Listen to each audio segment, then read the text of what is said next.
যাকে সবাই বলেছিল তুই কিছুই করতে পারবি না, আজ সেই ছেলেটাকেই হাজার হাজার মানুষ চেনে। ওয়েস্ট বেঙ্গলের শিলিগুড়ির ফুলবাড়িতে থাকতো একটি ছেলে, তার নাম ছিল ওয়েজুল। ছোটবেলা থেকে ভিডিও বানাতে খুব ভালোবাসতো সে। একটা মিডল ক্লাস পরিবারে বড় হয়েছে। তার হাতে ছিল শুধু একটা সাধারণ ফোন আর একটা বড় স্বপ্ন। তার পাশে কেউ ছিল না। যখন সে ভিডিও বানানো শুরু করলো, মানুষ তাকে দেখে হাসতো। বন্ধুরা বলতো, এসব করে কিছু হবে না, ছেড়ে দে। তার স্বপ্নের উপর সবাই হাসাহাসি করত।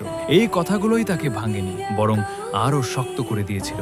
সে নিজের মনে বলেছিল, এবার আমি সবাইকে ভুল প্রমাণ করব। প্রতিদিন ভিডিও বানিয়েছে, চুপচাপ নিজের কাজ করে গেছে। আর আজ হয়তো তার হাজার হাজার ফলোয়ার নেই, কিন্তু হাজারো মানুষ তাকে চেনে, ভালোবাসে। আর প্রতিদিন সে এগিয়ে যাচ্ছে নিজের স্বপ্নের দিকে। মনে রাখিস, লোকের কথা তোর ভবিষ্যৎ ঠিক করে না, তোর একাগ্রতা আর পরিশ্রমই তোর পরিচয় বানায়। আজ যদি কেউকে নিয়ে হাসে, কাল সেই মানুষটাই তোর সফলতার গল্প শুনবে। যে একা শুরু করে, সেই একদিন ইতিহাস করে।